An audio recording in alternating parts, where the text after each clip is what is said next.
morning mga garden. Itong muli si Hardinerong Pastor Abelardo Guerrero na bumabati sa inyo isang mapagpalang umaga ng Huwebes sa bawat isa. Tayo ngayon ay narito sa farm ng GL Valencia Memorial Academy na pag-aari ng United Methodist Church. At ito ay nag-o-offer ng kinder at saka complete elementary. Tayo po ay nagputas ng tatamnan ng niyog sa darating na August 31 ng ating destino, ang Community United Methodist Church. Ang activity na to ay kaugnay ng aming selebrasyon ng ika-4 na Festival of the Land.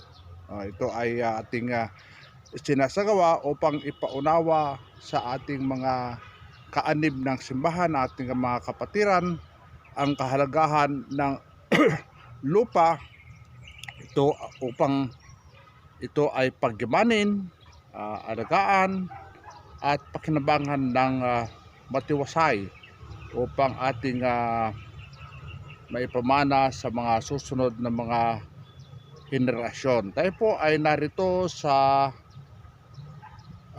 lupa, sa idle na lupa ng paaralang ito upang ihanda ang pagtatamnan dahil nais natin itong ma-develop upang hindi lang makadagdag ng revenue ng paaralan at masuportahan ang kanyang mga mission and ministry, kundi upang ma-manage ng mabuti itong resources na handog ng Diyos sa simbahan at sa paaralang ito. Hindi po ito pinili, ito ay pinagkaloob lamang ng isang kapatid na mula sa United States sa simbahan ng United Methodist Church noong 1960s upang gamitin ito sa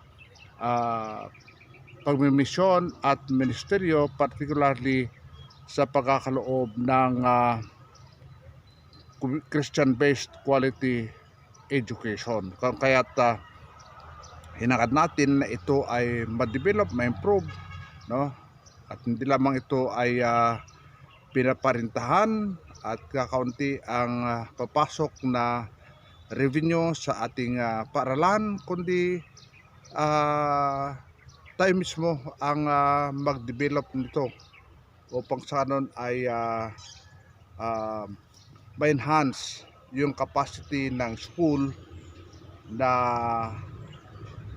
mag-provide ng Christian-based quality education. Kahapon po ay tayo ay kahapon Martes, Miyerkules sa August 21, tayo ay nag-layout, naglagay ng sticking upang matandaan po natin kung saan yung mga dapat na butas, hindi lamang para sa tamang distancing at may art itong ating ginawa, kundi para balak po natin na ito ay intercropping or multi-cropping ang ating gagawin upang ma-utilize natin ng matiwasay itong resources na ibinigay sa atin, sapagkat balak natin sa lugar na to sa likod, no? Ito ay parting likod na ng nasabing kalupaan ay develop natin into permanent na crops, no? Na iba't ibang klaseng crops. So doon po sa harapan, malapit sa kalsada,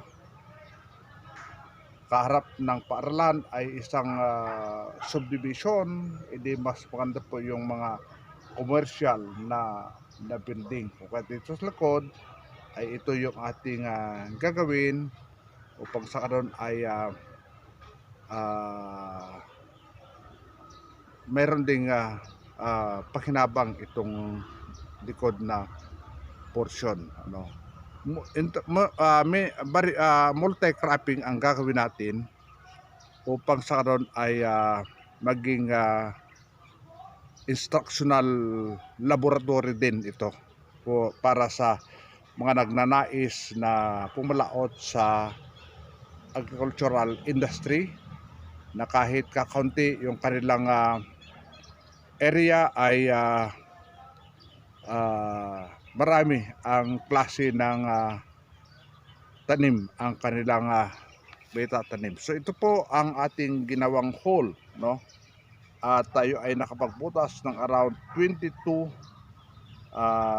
holes. Ito yung bawat hills, no? At sa gitna nito, dahil ang distance ng bawat hills ay 5 meters, no? So in between dito ay tatamnan natin ng kape, no?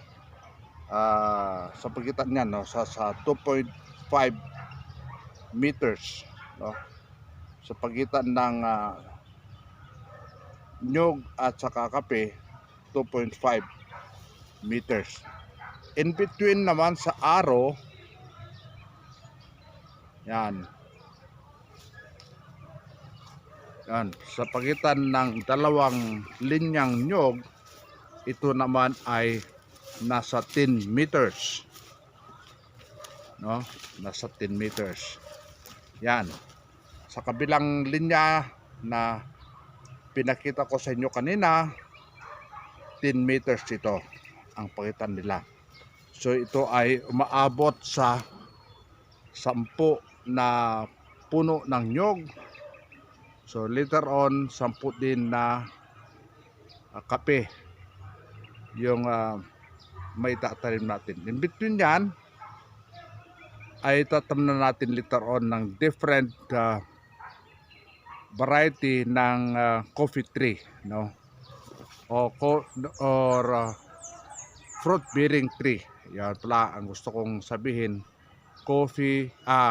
Fruit bearing tree, no? Inisip natin yung durian dahil laganap din dito sa Mindanao ang nasabing prutas, ngunit later on ay hindi siya fresh na i-display lang sa market o sa tabing highway para mabenta, kundi i-process din natin. Yung tisda po natin ay kung papalarin na ito ay ma-implement, iniisip natin na magkaroon ng training sa food preservation, sa food processing, at kung ano pang mga technical vocational course na related sa food preservation or food technology. Yan. So aside sa durian, dahil malawak ito, no, pwedeng isang linya ng kakao dahil gumagawa din tayo ng